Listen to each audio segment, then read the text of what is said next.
On August 15, 1769 at noon, at the height of summer, in Ajaccio in Corsica, screams could be heard coming from the Buonaparte family household.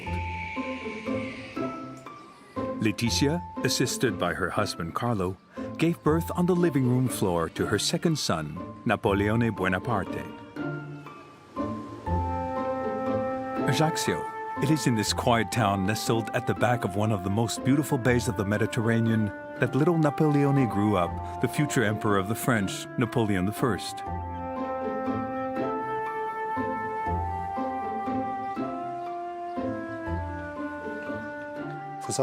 Ajaccio was a very small town. With 3,000 inhabitants in the 18th century, it was barely more than a village. It was a small town that lived of fishing, coral fishing, and was like a small Naples. Napoleone grew up in a well-respected family in Ajaccio. Carlo Buonaparte, his father, came from the minor aristocracy of the Genoa region in Italy. The Buonapartes had been in Corsica for 3 centuries. Genoese families were like Corsica's pieds noirs. The Buonaparte held rather important functions in the town. There was always a Buonaparte on the municipal council in the 17th and 18th centuries. The Buonaparte were a clan, as they say in Corsica. A powerful landowning family who could afford the services and allegiance of the region's peasants. The family had a very powerful social network.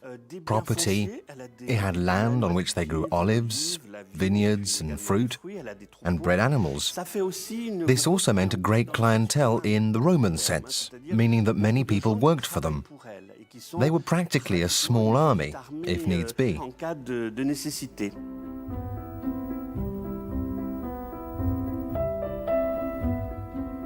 Napoleone's mother, the beautiful Letizia, ruled over the Buonaparte household filled with grandmothers, aunts, nurses who helped her bring up her numerous children. Letizia had 12 children. 12! She was a wonderful figure of a woman in the history of France, Letizia. The remarkable woman at the head of this family had to handle everyday life. 12 children, of whom 8 survived. 5 boys and 3 girls.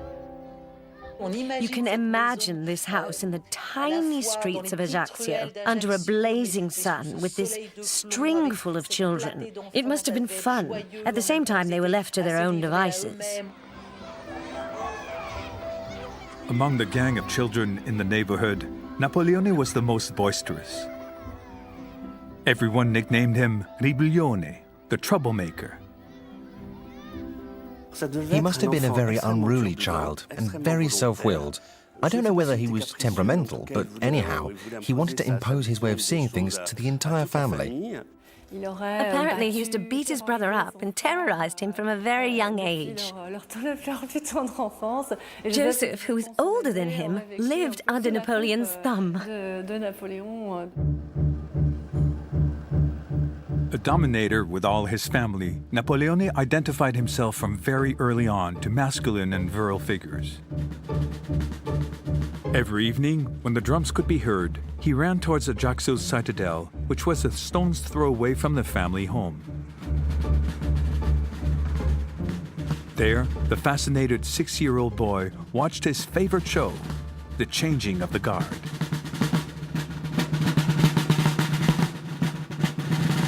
Young Napoleon saw military men file through the citadel and was fascinated by the beautiful sparkling uniforms and by the drums that moved him. All his life he would be moved by drumming. He stood in the middle and loved to march with them. He wanted to taste the soldiers' bread and found it very tasty. He was interested in the army from a very early age. Napoleone dreamed of becoming one of those handsome soldiers. He drew them ready for battle on his bedroom walls. He also started to eat their bread, stale bread, to get used to his future job. He identified with what he saw from a very early age, the French military occupying Corsica. The French soldiers that Napoleon admired so much were the new masters of Corsica, an occupying army. When he was 7 years old, Napoleon did not know that the arrival of these soldiers, the year he was born, deeply disrupted the history of his family.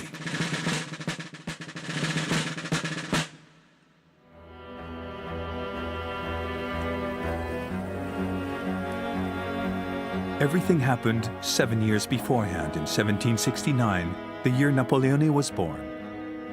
The Kingdom of France bought Corsica off the small Republic of Genoa, unable to manage the rebellious island. This was unacceptable for the great patriot Pasquale Paoli, who called all Corsicans to resist the new invader.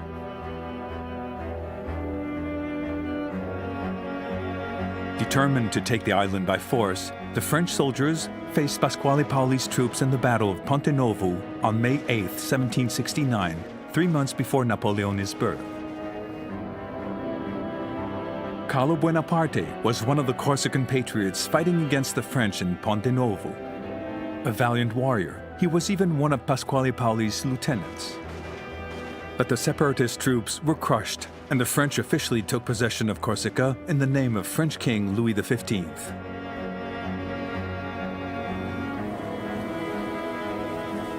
Pasquale Paoli went in exile in England to continue the fight, but Carlo Buonaparte took a surprising decision. He decided to stay in Corsica and join the French. He understood that by collaborating with the new occupier, he could get many advantages for his clan. Carlo became Charles. Charles was a man who placed all his ambition in his house, for his clan, for his family. His family's success came first, and success meant wealth and power. In 1776, Napoleon was 7 years old. Seeing his obvious predisposition for the army, Charles decided to give him a soldier's career in the French army. Charles Bonaparte thought, I'm going to make the most of my skills and negotiate with the French. What was this negotiation? If you come on our side, you accept to put your skills to serve the French governing of Corsica. In exchange, we will integrate you in our system. Charles Bonaparte was a great negotiator. In exchange of his clan's allegiance to the Kingdom of France, his nobility title was officially recognized. The indispensable key that would enable him to ensure his children's ascent in French monarchy. On May 10, 1779, Charles de Buonaparte, the representative of Corsican nobility, went to Versailles to present King Louis XVI himself with an homage from the island of Corsica. A consecration for the little nobleman who obtained, after this visit, a royal scholarship grant for his two eldest sons, Joseph and Napoleon.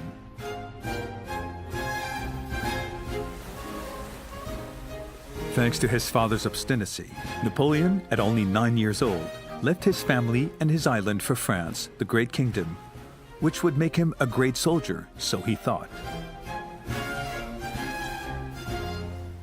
But left to fend for himself and subjected to the iron discipline of French military schools, young Napoleon experienced terrific uprooting.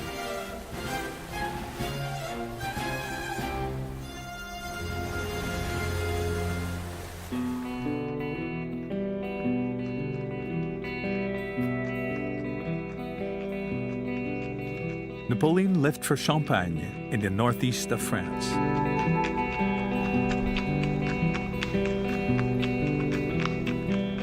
There, nothing looked like Corsica.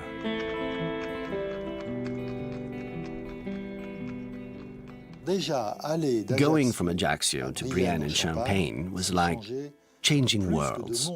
It was almost like changing planets in those days. Nothing could have given him an idea of neither the scenery in Champagne nor the climate. So his first feeling was one of total disorientation. He was torn away from his family, from his mother. 9 years old is very young. He was still a small boy. Whether you're a Buonaparte or not, being torn away is always painful. On May 15, 1779, Napoleon joined the military school in Brienne, near the city of Troyes. For 5 years, the young Corsican scholarship holder would rub shoulders with the sons of French nobility destined for army careers. In Brienne, he discovered a new world in which he had to make his place.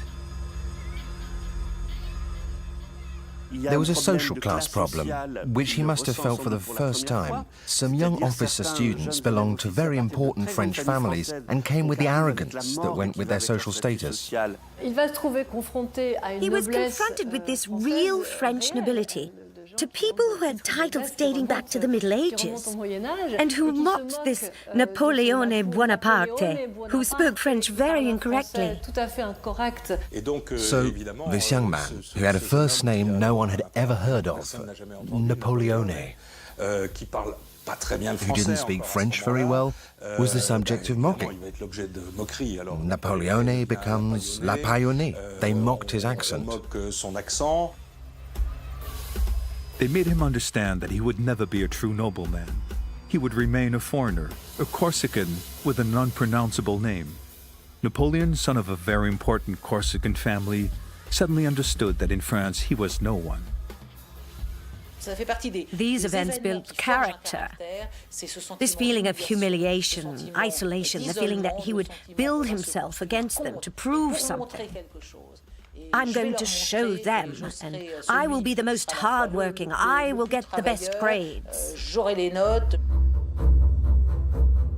To avoid giving in to melancholy, the young uprooted Napoleone threw himself into studying. He may have been mediocre in French and foreign languages.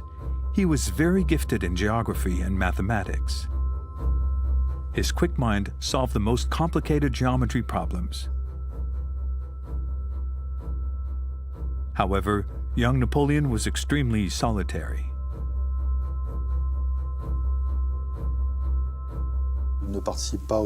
He did not take part in group fights, in school kid pranks that are part of everyday life at school.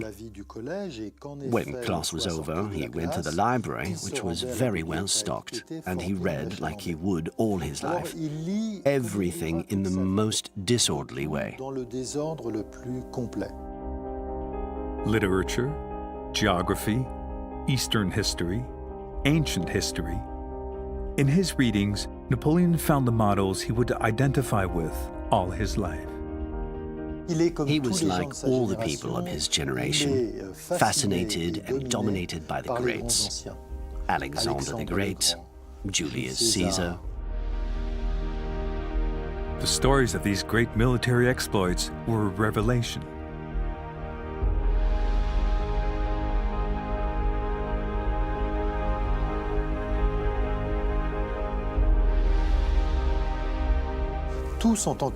They all shared the love of glory.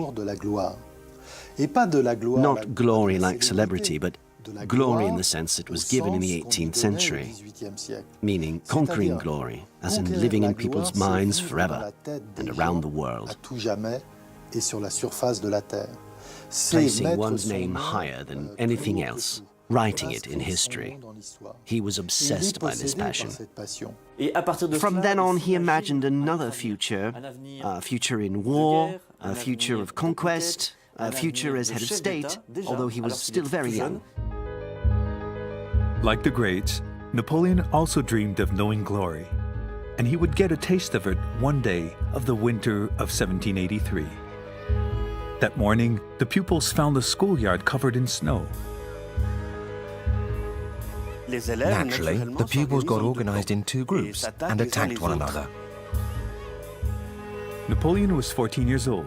He took the lead of one of the groups, devised attack strategies, launched ambitious maneuvers under the encouragement of teachers and neighbors.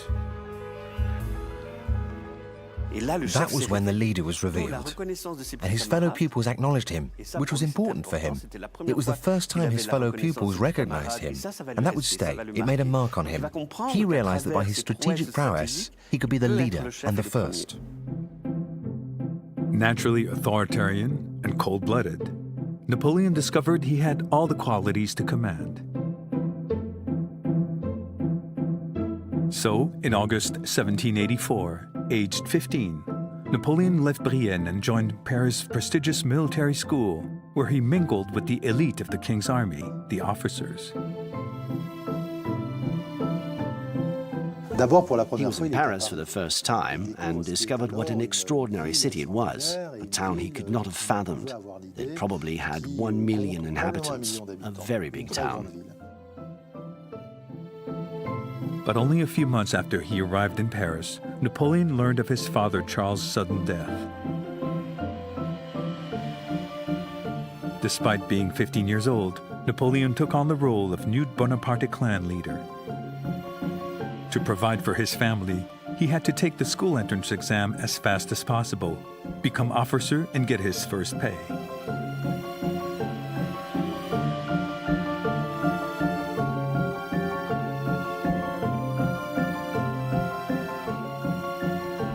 The military school was a great institution for royal France of that time. Over a very short period of time, he would try to do what others did in 3 years.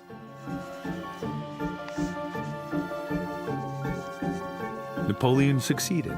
After 7 months of relentless work, at only 16 years old, he successfully passed the military school exam, an exploit that impressed one of his teachers. A Corsican by nation and character, this young man will go far if circumstances allow it. He didn't finish in a great position. He was among the 40th, which isn't brilliant. But when you do it in 3 times less time than the others, it means something. So the officer student finished his training period in a rather brilliant way and left to take on his first job in Valence. Napoleon was proud. He now wore the lieutenant uniform of King Louis XVI's army. But he would soon become disillusioned because French monarchy would not let him satisfy his dreams of glory.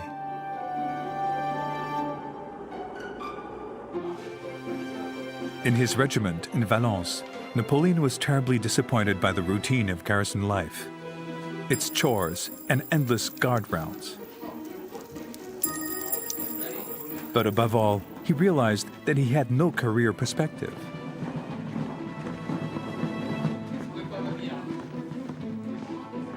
The government took measures that limited the access to high grades, to noblemen who could prove their nobility was ancient, which was not his case.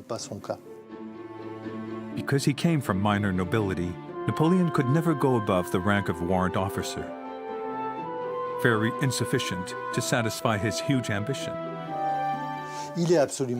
He was absolutely convinced that there was no other possible future in France for him, and sensing the capacities he had, he looked for another place to shine, a place to live and experience something and have a destiny. You must also bear in mind the ideas that started to go around at the time. It was the age of enlightenment, ideas of equality, ideas of rejecting privileges. So obviously when you put all of that together, it made an explosive mixture in Napoleon's head.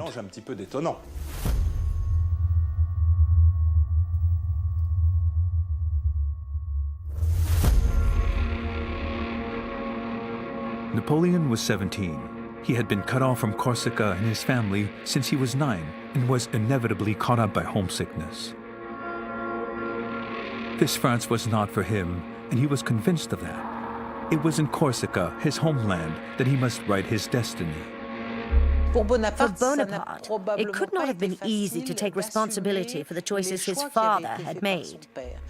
Because he saw himself as the most Corsican of Corsicans, Bonaparte's hero in his youth was Paoli. Napoleon dreamed of himself as the new liberator of Corsica. What will we unfortunate Corsicans become? Will we continue to kiss the insolent hand that oppresses us?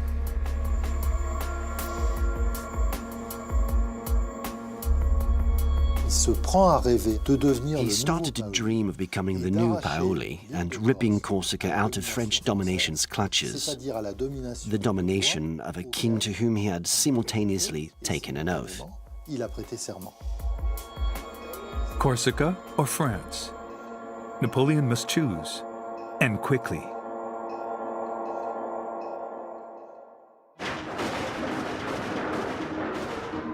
On July 14, 1789, Parisian crowds attacked the Bastille prison.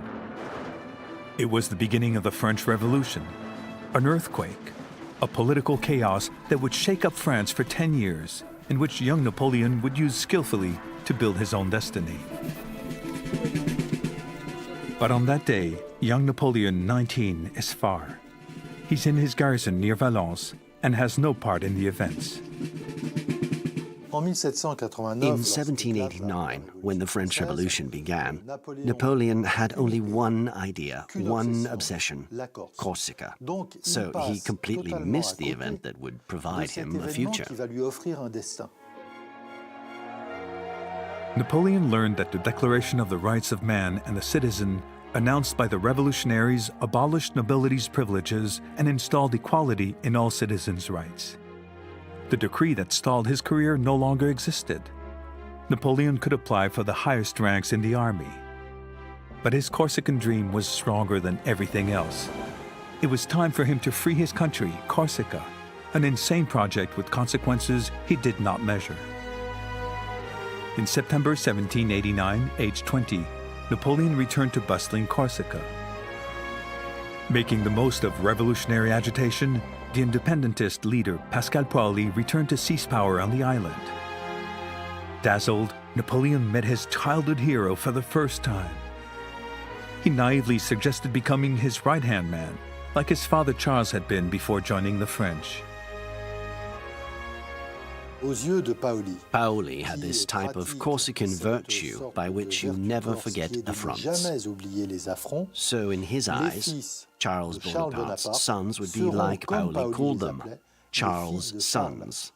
They carried their father's mistakes forever. Meaning that despite all of Napoleon and Joseph's efforts, Paoli would never accept them.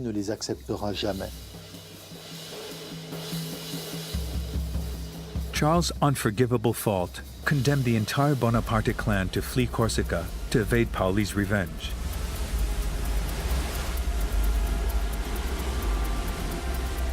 Thus ended 3 centuries of Corsican history for the Bonaparte family.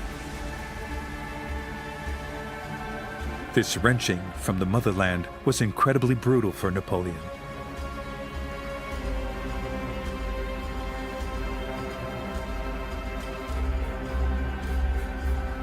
What happened to Napoleon then was something very serious psychologically. He had to rule out this very deep-rooted Corsican identity, this carnal, political and sentimental attachment. In a way, he had to cut his own arm off. It was as if he tore out a part of himself. Something emotional was sacrificed.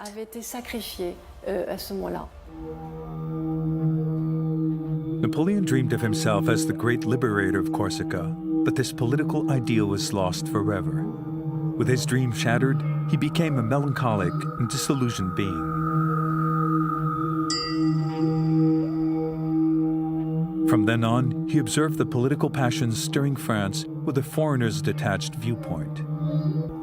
Onwards, he only got involved in places where there were opportunities to make his career move forward.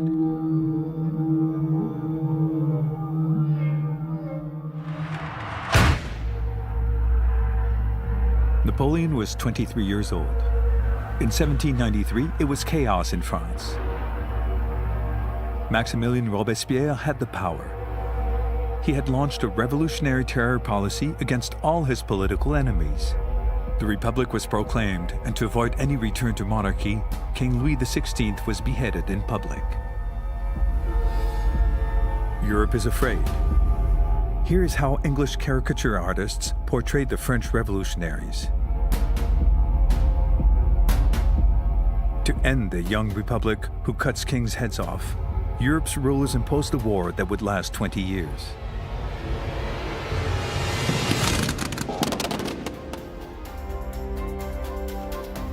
The country needed to be saved. To defend itself, the French Republic called a new generation of talented young officers to command its armies. War is an accelerator of history, and Napoleon Bonaparte made the most of this exceptional moment that set the path for an entire new generation. He was well positioned, he was the right man at the right time. Napoleon was re-engaged at 24 years old with a great promotion, artillery commander. He was sent to Toulon to defend the town besieged by the British fleet. There, Napoleon showed a real gift for war, a gift that fascinated his entourage. In Toulon, he discovered war and immediately proved his quasi-unlimited aptitude for it, as if he was born for it, although he'd never known it, as if he didn't need a learning or experimentation period. He was ready for anything to maintain his ideas of glory, because he was a very, very proud man. And he was ready to die, ready to face death, truly. In battle, Napoleon deployed astounding energy. He seemed indifferent to the surrounding danger. He had absolute physical courage. He was not afraid of death, and other people's death did not impress him either. Napoleon was also an outstanding tactician. Thanks to millimetric use of his cannons, he managed to push back the English fleet that was besieging Toulon, a prowess that made him become brigade general. In Toulon, Napoleon impressed a certain Paul Barras. He was a major politician, a sworn enemy of Robespierre who was waiting for his time to take the lead of the revolution. Barras saw the young general's extraordinary abilities, and also, as always, there was his self-interest. He thought this general might come in handy one day. By putting his military talent to Paul Barras' service, Napoleon Bonaparte's career rocketed to the summit.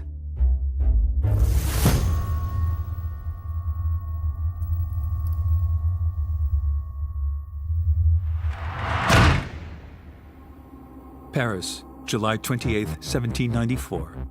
6 months after the victory in Toulon, Robespierre was guillotined. Barras wanted to seize power, but needed an armed wing to counter a royalist scheme that wanted to bar his progress and reinstall monarchy in France. The royalists considered putting the Count of Provence on the throne, the future Louis XVIII. The threat was real. He remembered the young General Bonaparte who impressed him so in Toulon. One night, as Napoleon was watching a show at the Comédie Française, Barras went to get him and made him a surprising proposal to help him save the Republic against the Royalists. Napoleon was 26. Like a gambler, he wondered which side to take. Would he take the side of convention or Royalists? Where would the fortune be? On October 5th, 1795, at 9 o'clock in the morning, Napoleon chose to defend the Republic. Take aim. Fire! And he never went back. With 5,000 men and 40 cannons, he repelled 25,000 Royalist mutineers threatening the Republic's assembly. Result, 300 dead. When he got home in the early hours of the morning, he immediately wrote to his brother Joseph, writing this sentence, which is one of a gambler who attempted to win. The dice rolled on the green mat, and fortune is on my side. An opportunistic choice. Napoleon may have saved the Republic, but above all, he saved Paul Barras' career. As thanks, Barras made Napoleon one of the most important figures of his new power.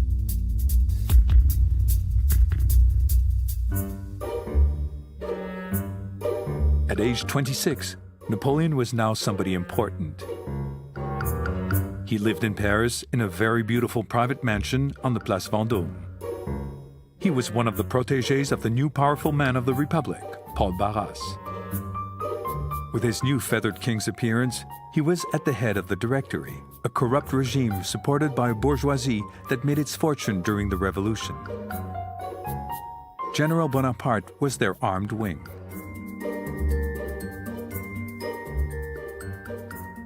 He was the most important general inside the territory. He commanded Paris and its region. That was where things happened. An important position, but his task was unrewarding. He was in charge of subduing the hunger revolts that burst out in the working-class areas of the capital. One part of the population was starving. People committed suicide every night, jumping into the Seine. And next to that, there was astounding luxury for the revolution profiteers. King Barras, as he was now called, introduced his protégé to the salons where Directory high society had a good time.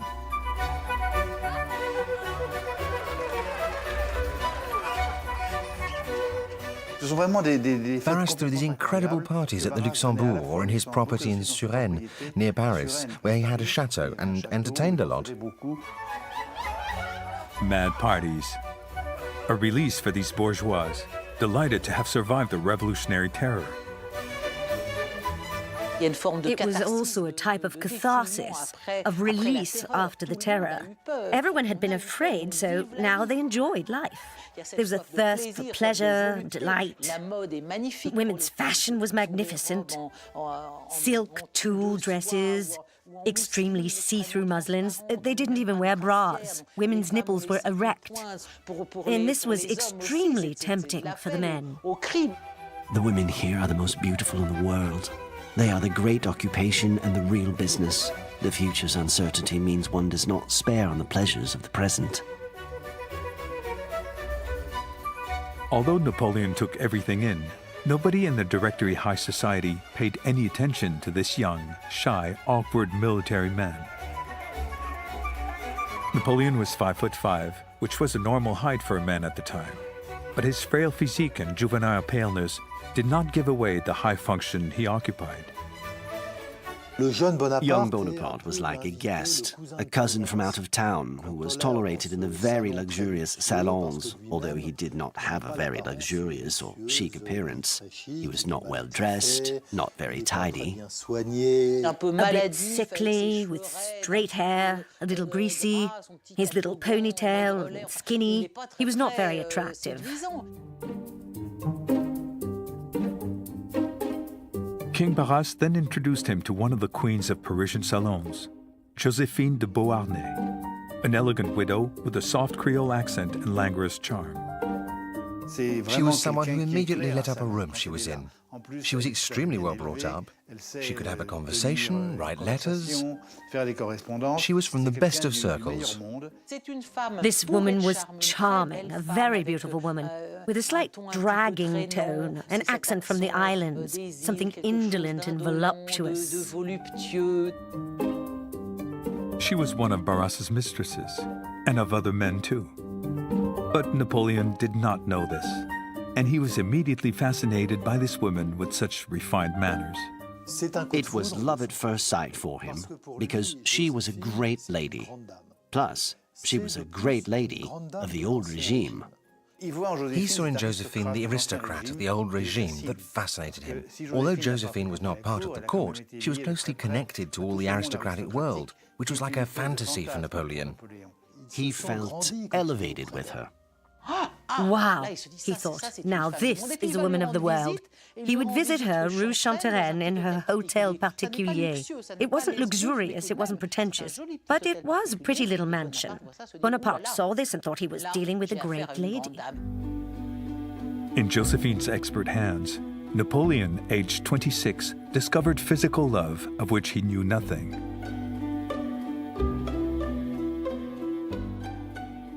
She made him discover things about which he had no idea.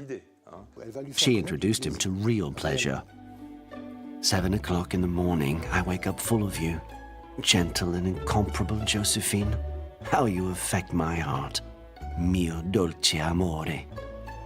Find thousands of kisses, but don't give me any, for they make my blood burn. The way in which he fell in love with Josephine reminds us of what our modern psychologists call dependency. He was addicted to his Josephine in a way. Overwhelmed by his devouring passion, Napoleon, after a few weeks, asked the beautiful aristocrat to marry him. It was out of the question for Josephine. The young general was just another lover. But for Paul Barras, this marriage project was the perfect opportunity to get rid of a troublesome mistress. And that was why he schemed and put the pressure on for her to resign herself to get married, claiming it was time she settled down. And she may as well settle down in a grandiose way. Although Bonaparte was not much yet, Bonaparte would become something great very soon. On March 9, 1796, Napoleon married Josephine. The wedding ceremony was soon over. The beautiful aristocrat was hardly conquered that Napoleon sped off towards another conquest. What he desired above all else, glory.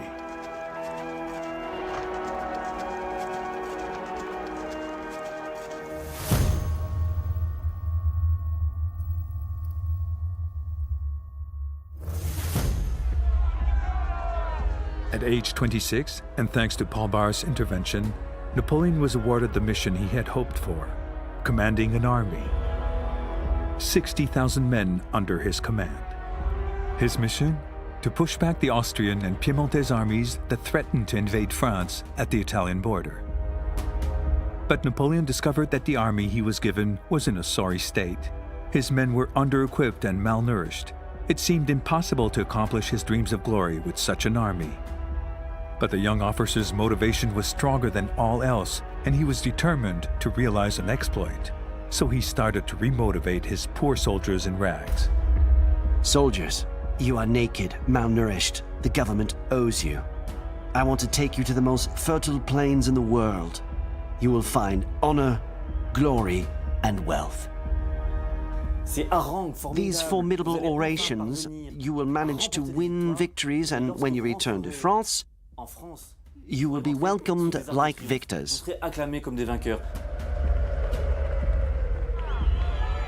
Napoleon motivated his soldiers, asking them to accomplish miracles and accept many sacrifices. To fight a superior number and better equipped enemy, he decided to transgress all the rules of war. With Napoleon, it was no longer a question of the art of war, what they had known before with Louis XIV and Louis XV. Napoleon broke away from traditional methods. Bonaparte applied new techniques, and his technique was shock. He needed a shock as quick as possible. He needed a battle. Attack from the sides, from the rear, surrounding armies by bluff. During 18 days, Napoleon led his men in ultra-quick attacks that surprised the other side. He went around them and beat them on a specific area and dispersed them and went on to the next army and the next one. It was very simple, but no one had thought about it before him. Napoleon wanted a spectacular victory. It was the blitzkrieg ahead of its time. For the Sardinian armies and Austrian armies, it was something they really were not expecting. In just a few weeks, everything was atomized. On May 10, 1796, the French, at 1 against 2, knocked down the Austrians on the Lodi Bridge. A furious, savage assault that cost the French soldiers 1,000 men. Napoleon finally held his prestigious victory. And 2 days later, he entered Milan, the capital of northern Italy. He was 26 years old. It was a triumphant entrance, almost like a Roman emperor's, especially since Milan's population was very pro-French at that time. On this Whitsunday, all of Milan's population was out to cheer for the Bonaparte phenomenon. For the first time, Napoleon would feel what he discovered in his readings at military school, the powerful feeling that elevates one off the ground, glory. At that moment, he saw himself as part of history. He said, "I felt swept up in the air, and I saw the world flee below me." The idea of being lifted off the earth by this triumphant entrance in Milan was the key event in his life. It was almost an upheaval. Napoleon Bonaparte now had glory. Next, he wanted power. To seize power. But how? Napoleon is 28 years old. On October 17, 1797, he returns to Paris as a politician. He gives Paul Barras, the head of government, the Treaty of Campo Formio, which put an end to the war against Austria. He negotiated alone with the Austrians without consulting Paul Barras. It was the impressive list of all his conquests. Thanks to him, the French Republic laid its hands on the Duchy of Savoy, the County of Nice, northern Italy, and also Belgium, and the part of Germany that was left of the Rhine.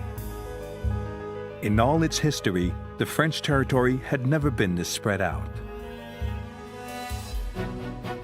Paul Barras was frightened by the political dimension Napoleon now took on.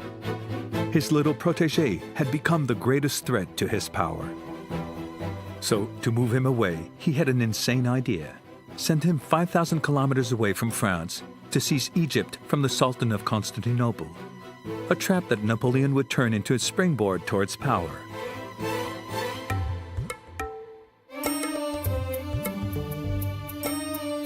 On July 1st, 1798, at the head of an expeditionary corps of 50,000 men, Napoleon set foot in the port of Alexandria to conquer Egypt. On the land of the pharaohs, aged 29, Napoleon Bonaparte would write the best pages of his legend. In Egypt, he acquired an almost mythological stature because he marched in the footsteps of Alexander the Great. Soldiers, consider that from the top of these pyramids, 40 centuries are gazing at you. At the Battle of the Pyramids, in only 2 hours, Napoleon the Conqueror atomized the 20,000 Mamelukes of the Sultan of Constantinople. The new master of Egypt also wanted to be the civilizer of Middle Eastern people. In Egypt, he was like a mighty king, an Eastern king. But facing a very hostile local population, the civilizing mission of General Bonaparte would swing into extreme violence.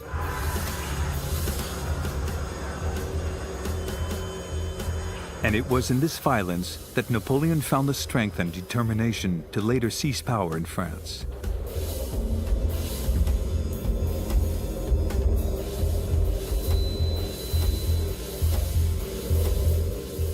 At the beginning of 1799, leading a detachment of 13,000 men, Napoleon Bonaparte set off to conquer Palestine.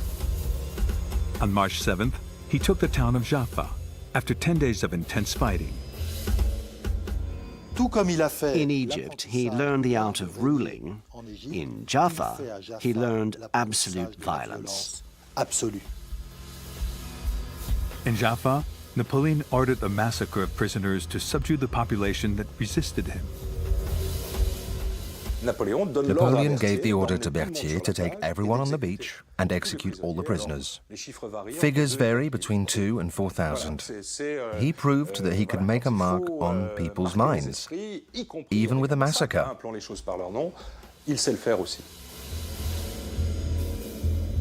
To save ammunition, prisoners were killed with bladed weapons. The bloodbath lasted 3 days.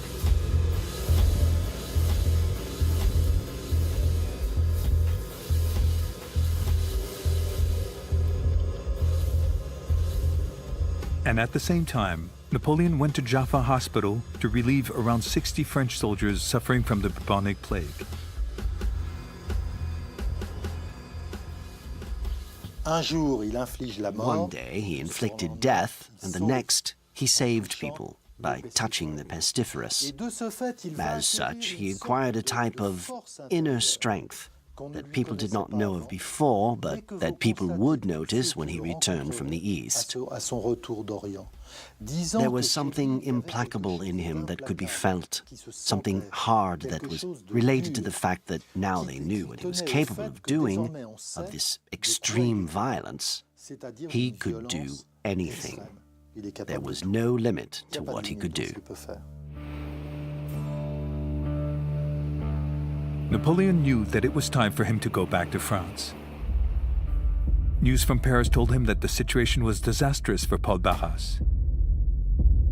The war in Europe had started again, and the lands Napoleon had conquered were lost one after the next, notably Italy and the county of Nice. Exhausted by years of revolutionary upheaval and disgusted by Paul Barras' corruption, the French people demanded the return of their hero, Bonaparte. He knew France was facing a delicate situation. He could sense she may be ready to give in. He thought it was the right time to be the savior. And so, on August 23, 1799, behind his men's backs, he embarked for France alone. At 29, he felt ready to overturn the rascal, as he now called Barras and his entourage. He felt his time had come and that nothing could get in his way because he was convinced of his destiny at that point. He risked a lot. He abandoned his army. That was punished by death under the revolution. Napoleon took all the risks, but he had flair. 1 month later, he was greeted in France like a godsend. When Napoleon returned from Egypt, he was cheered on from the moment he disembarked up to his arrival in Paris. He was acclaimed, people wrote poems, etc. His coming up from Egypt was his rise to power. If Bonaparte had doubts about the possibility of taking power, after Egypt, he had none at all. The problem was he did not have the required age to take power legally in France. Never mind, he would seize it by force. This was the coup of 18th Brumaire.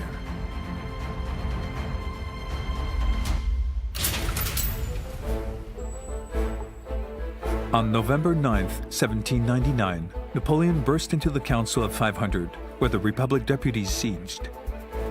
He demanded power to defend the country, which he said was threatened of great danger.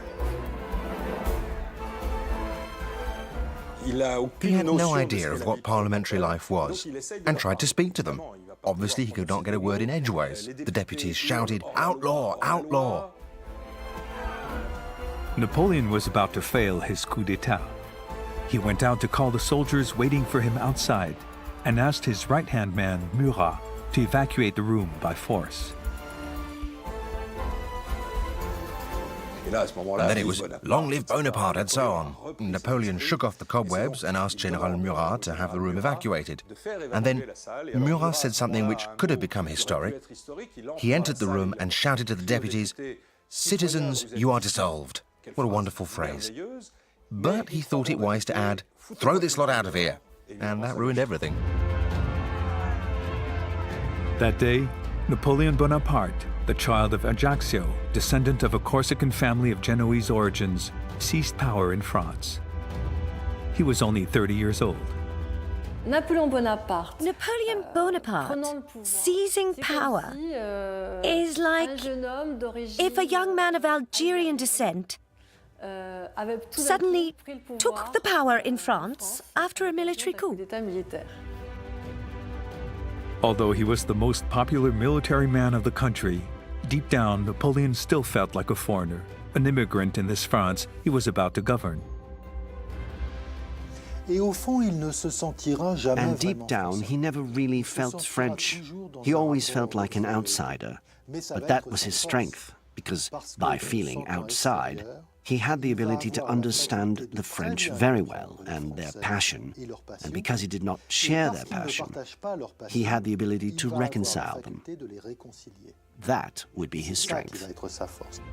By taking power at the dawn of the 19th century, Napoleon Bonaparte would write 15 years of France's history.